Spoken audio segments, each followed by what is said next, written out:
Buenos días, ¿cómo están? Bien, qué bueno. Bueno, adelante, les invitamos a los que están ahí cogiendo su café, pueden tomar asiento. Vamos a tener este tiempo de compartir la palabra de Dios, ¿ya? Oramos y Espíritu Santo, pedimos tu presencia aquí y tu palabra, Señor, revelada, Padre. Padre, revélanos quién eres tú y revélanos quiénes somos nosotros también. A través de tu palabra, que tu palabra revele, Señor, quién eres tú como Padre para nosotros, como un Padre protector, Padre proveedor, y también quiénes somos nosotros tus hijos. Y enséñanos en nuestro corazón, Señor, no solamente en nuestra mente, sino en el corazón. Sana el corazón y libera nuestro espíritu, Señor, para entender tu verdad. Eso oramos en el nombre de Jesús. Amén. Amén. Y este mes estamos hablando acerca de, queremos crear una cultura de honra, porque nuestra cultura no es una cultura de honra. Vamos a hablar un poco más de eso, pero antes de eso, si tienes entre 13 y 16 años, levante la mano. ¿Nadie? No. Si tienes entre 13 y 16 años, ahorita hay una reunión arriba, en el segundo piso, dedicada específicamente para chicos de esa edad. Entonces, todos los que tengan esa edad y quieran subir, están invitados por las escaleras hacia arriba para que suban. Si tienes menos de eso, también tendrían que estar arriba. Y si tienes más de eso, significa que ya pasaste a otra edad, como yo.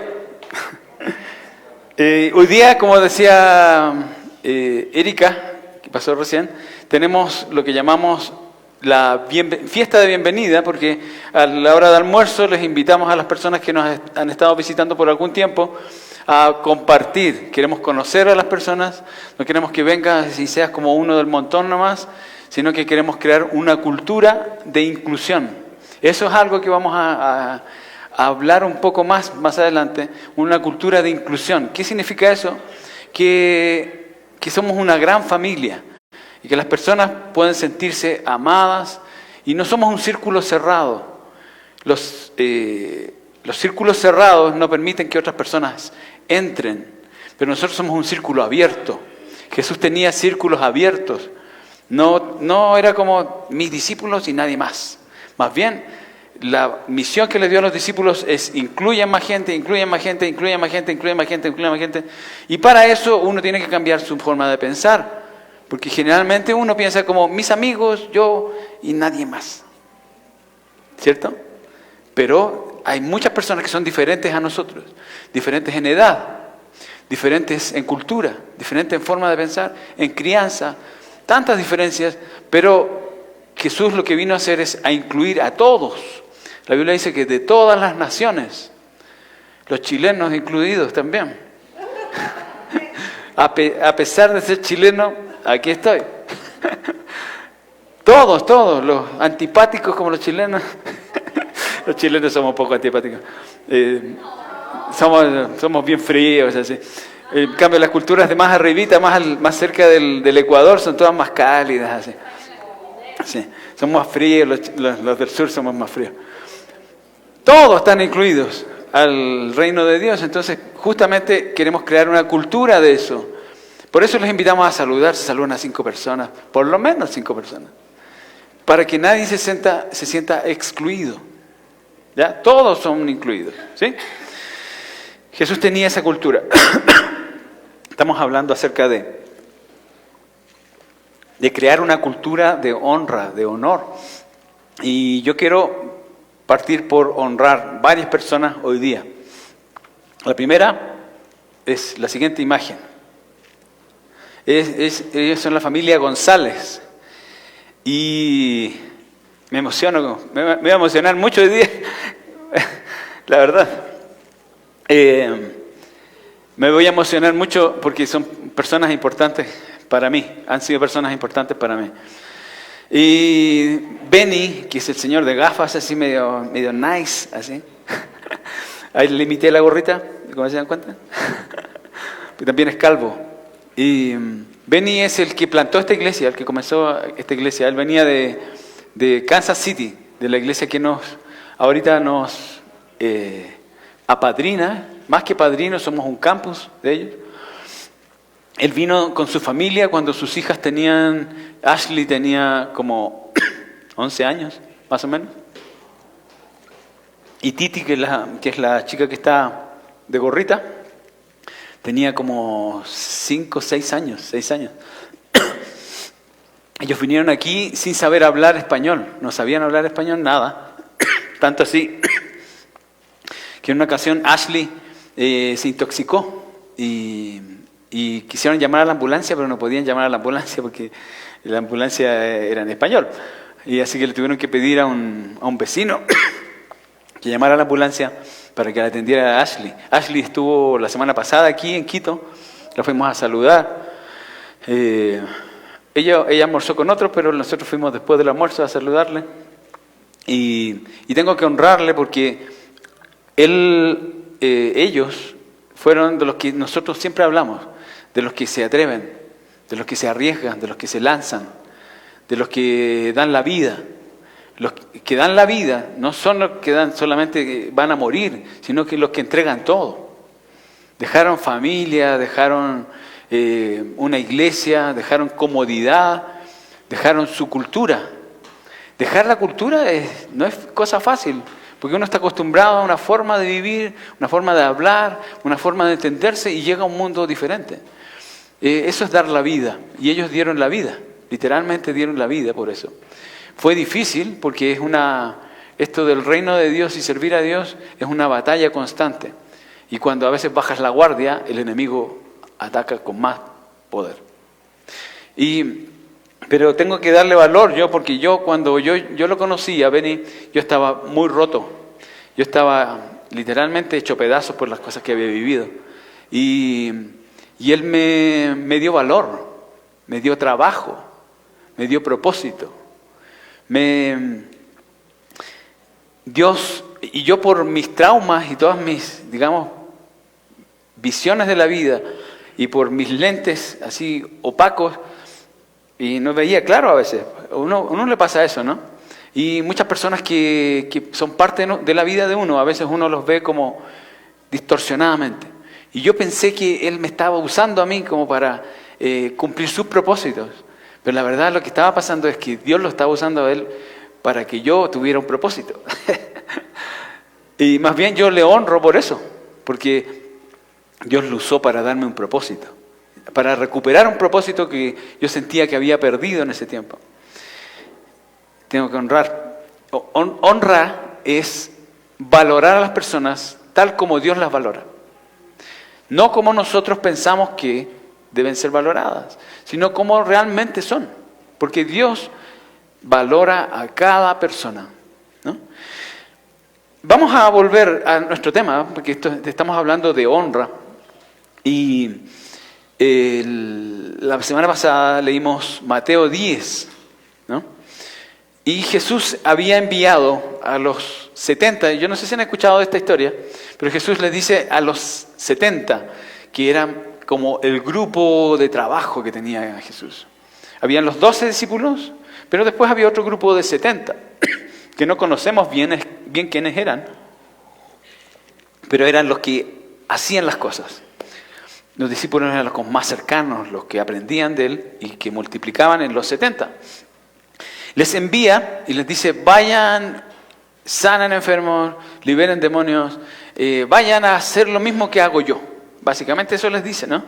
Y les dice, después de eso les dice, no lleven alforja, o sea, no lleven nada para el camino y no se detengan a conversar con nadie porque ustedes van enfocados ¿en qué?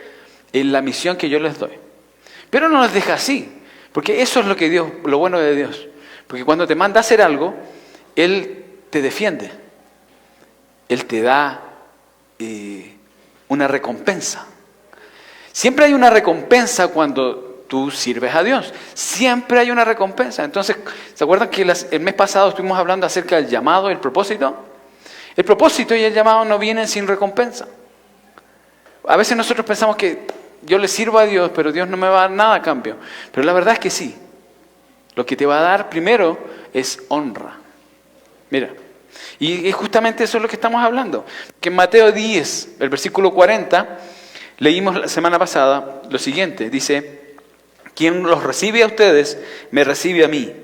Y quien me recibe a mí, recibe al que me envió. Está diciéndoles, ustedes ahora tienen una misión, vayan. Y el que los reciba a ustedes, me está recibiendo a mí.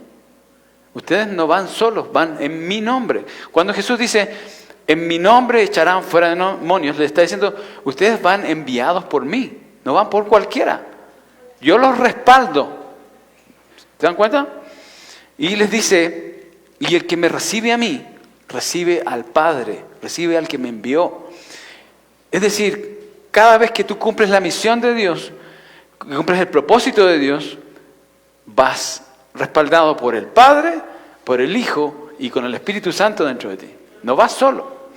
Y mira lo que dice después. Dice, cualquiera que recibe a un profeta, por tratarse de profeta, recibirá recompensa de profeta. Y el que recibe a un justo, por tratarse de un justo, recibirá recompensa de justo. Y quien dé siquiera un vaso de agua fresca, aquí está, ¿ves?, a uno de estos pequeños, por tratarse de uno de mis discípulos, les aseguro que no perderá su recompensa. Y Jesús está haciendo como categorizando profetas, justos y pequeños. Son como 3 categorías de recompensa.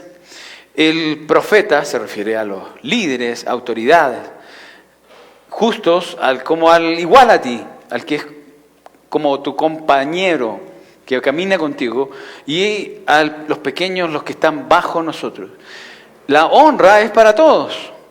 Dios quiere honrar a todos, a los pequeños, a los que están bajo tu autoridad, a los que están al mismo nivel tuyo, pero también a los que están sobre ti, los que están sobre autoridad, ¿no? En autoridad sobre ti. Hoy día vamos a hablar un poco acerca del primer punto, de los que están sobre autoridad. Vamos a hablar de todos, pero partimos por ahí. Y vamos a hablar, porque tenemos diferentes tipos de autoridad, ¿no? Tenemos autoridades civiles, ¿cierto? La policía, el gobierno, todas las autoridades civiles, la asamblea, el presidente de la república, los ministros, el alcalde. Tenemos diferentes autoridades civiles, ¿no? Incluso hay un GAD de la parroquia, también son autoridades civiles, todos son autoridades civiles. El municipio tiene varias áreas de oficina, cuando tú quieres pedir un permiso para ocupar el parque, no sé, quieres hacer cualquier cosa, hay autoridades. Está la policía, que siempre la vemos ahí en la calle, son autoridades civiles. Están autoridades sociales. Las autoridades sociales son las personas que en tu trabajo están, son tus jefes. Puedes pensar y visualizar a tu jefe o a tu jefa.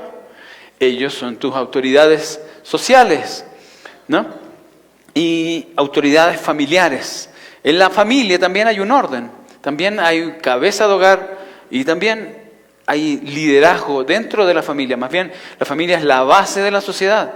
Y lo que pasa en la familia, ¿saben dónde se refleja? En el gobierno.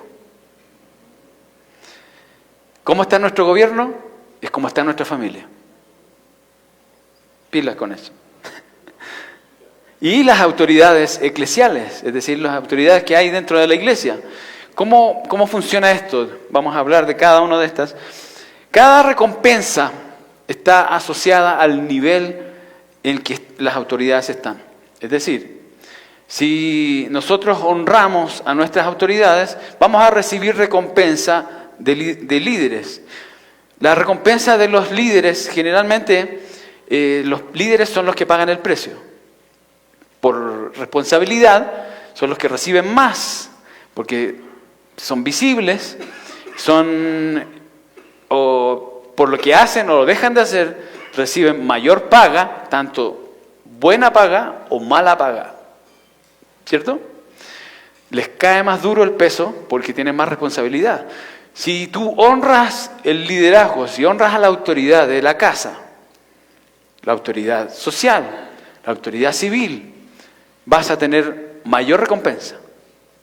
Pon atención a esto porque Jesús, si habló esto, dijo, él recibirá recompensa de profeta, el que honra al profeta. Es decir, el que honra a la autoridad va a recibir recompensa de autoridad, de personas en autoridad. Pero también, al contrario, cuando alguien deshonra a la autoridad, también recibe el castigo que merece, o la consecuencia de eso. Yo lo he visto demasiadas veces eso. Y no para meter miedo, la verdad, pero lo he visto tantas veces que personas que deshonran a otros o deshonran a la autoridad reciben como un pago por causa de eso. Y entonces, pon atención porque todas las leyes o los principios divinos funcionan así. Funcionan, si tú los sigues, entonces vas a recibir la consecuencia positiva de eso. Pero si no sigues el principio, vas a recibir una consecuencia negativa.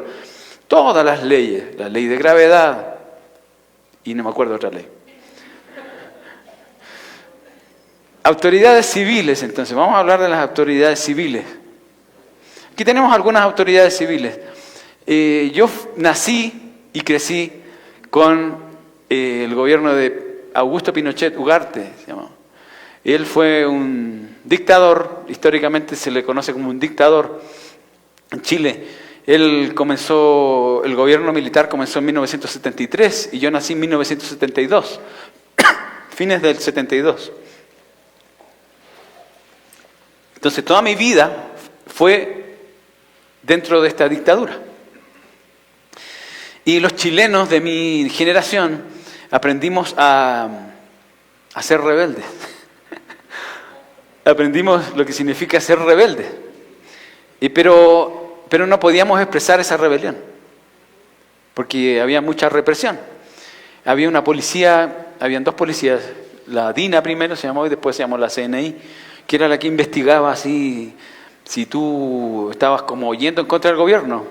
Mi papá, por ejemplo, él trabajaba en unas oficinas de gobierno y por la iglesia se hizo amigo de alguien que era contrario al gobierno. Y le sacaron fotos con esa persona dentro de la iglesia.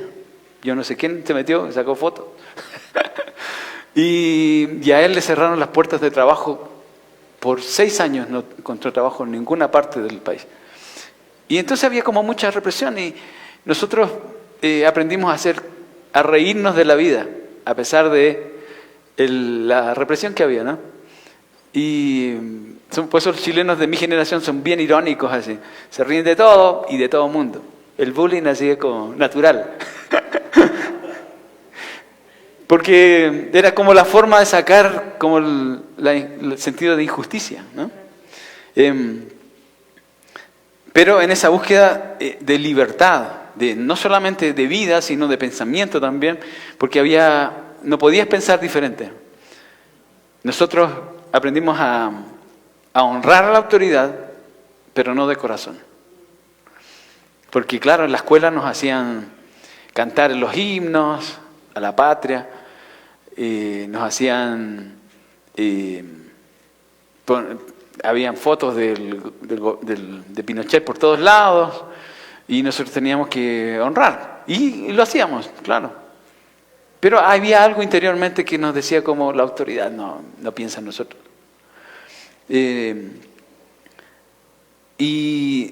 Pero aprendimos algo importante, que es hacer lo bueno no tiene que ver con la autoridad, sino tiene que ver con nosotros mismos. O sea, y el hacer lo bueno para nuestro país significaba hacer lo bueno para nosotros. Cumplir la ley, porque eso nos ayudaba a todos nosotros. No solamente, no tenía que ver con la autoridad, sino con el bienestar del pueblo en general.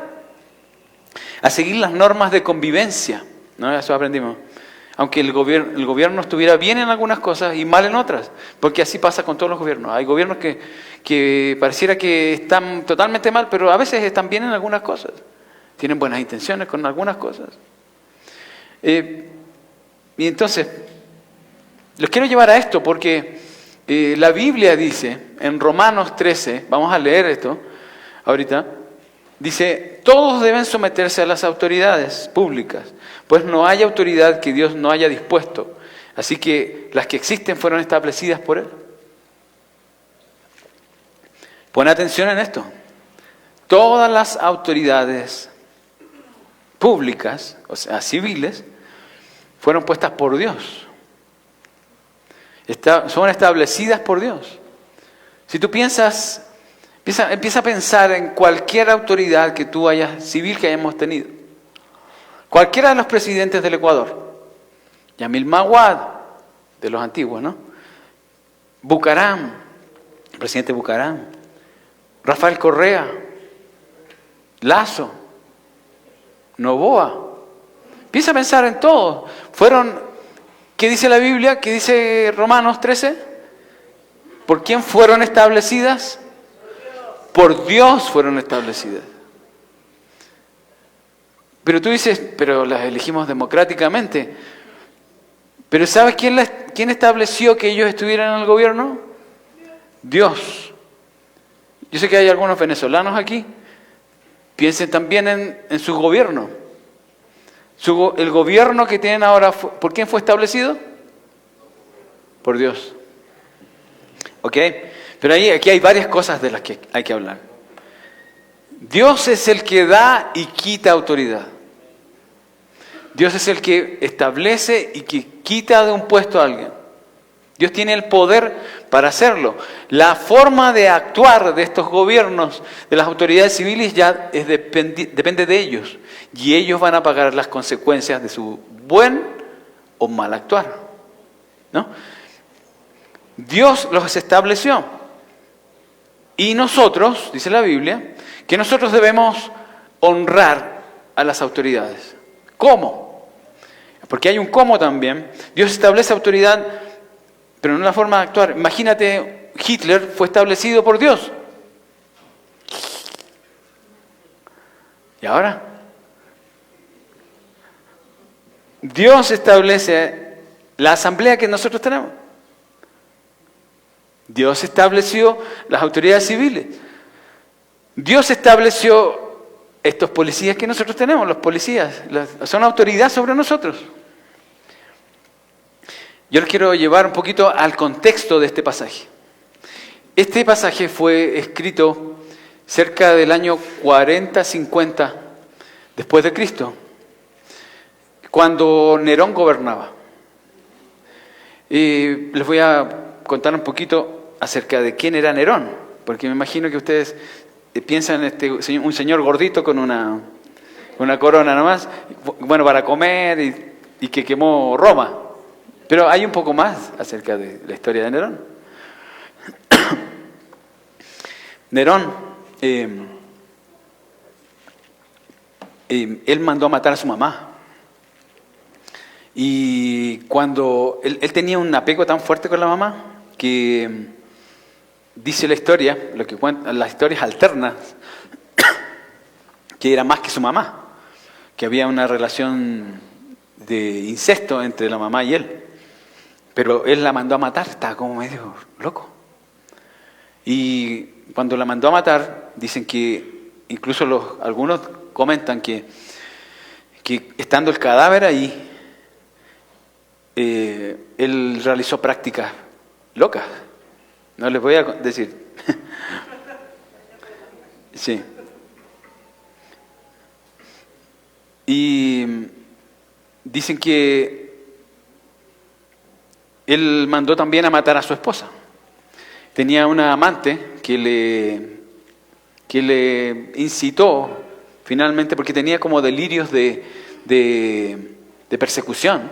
Entonces cualquier persona que se le oponía, él la mandaba a matar. Pero no la mandaba a matar así como, ya mátenla, sino había como tramas políticas detrás. No, todas estas muertes que hay en el Imperio Romano no eran así como me cayó mal, mátenlo. Sino habían cuestiones políticas, leyes por detrás, manipulación. Dicen que Nerón era un buen orador.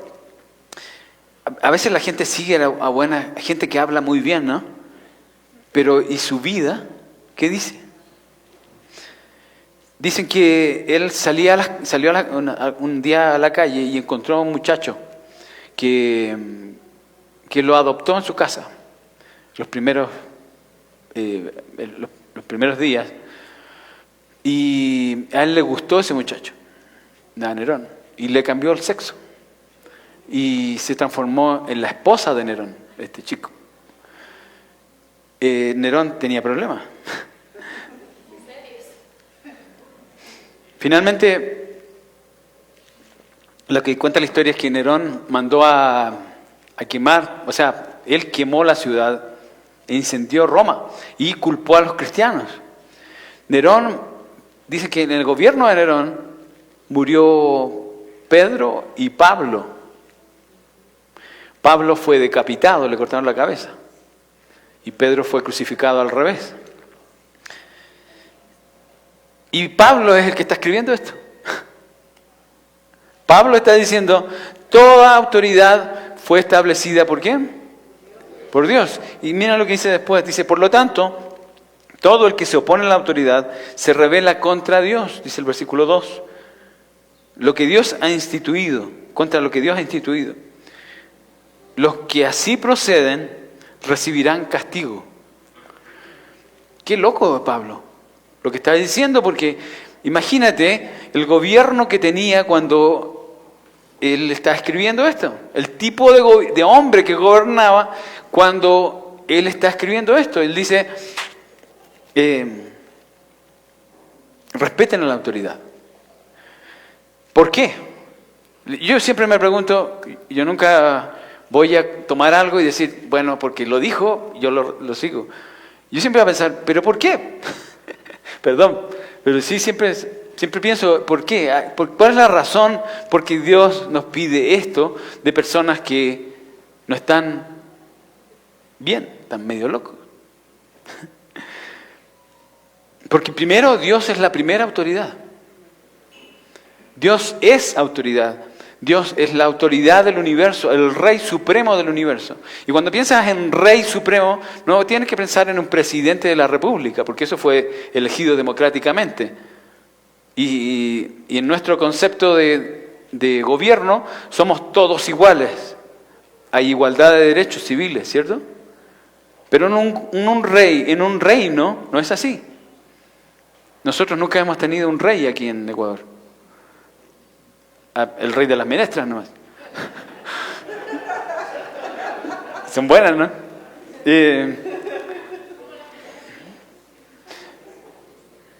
Un rey, un gobierno, un reino funciona diferente que un gobierno democrático, pues. Con un presidente de la República es diferente, son todos elegidos democráticamente. Y las leyes funcionan en representación, como el gobierno romano, que tenían representantes en la Cámara y cada quien representa el pensamiento del pueblo. Pero en un reino es diferente, todo es piramidal. Y la autoridad se delega hacia abajo. Si el rey designa a alguien es porque esa persona tiene autoridad. Si él no le da autoridad, simplemente esa persona, ni por más que la elijan, ni por más que todo el mundo esté de acuerdo, el rey no le dio autoridad, entonces no tiene autoridad. ¿Se fijan? Un reino funciona diferente a nuestras formas de gobierno. El gobierno de Dios es así. El que Él decide darle autoridad, a quien Dios decide darle autoridad, simplemente tiene autoridad. Y al quien Él quiere quitársela, Él se la quita y no tiene autoridad. ¿Entiendes? Es un reino. Nosotros nos cabe en la cabeza como así. Pero ¿cómo Dios le da autoridad a una persona así? ¿Cómo Dios le dio autoridad a mi papá que fue tan abusivo? ¿Cómo Dios le dio autoridad a mi jefe? ¿Cómo Dios le dio autoridad a mi esposo? ¿Cómo Dios le dio autoridad a este gobierno? El reino de Dios. Y la autoridad se pierde cuando no te sometes a la autoridad delegada de Dios. Ese es un principio. Es un principio que tienes que entender, porque la autoridad de Dios es delegada.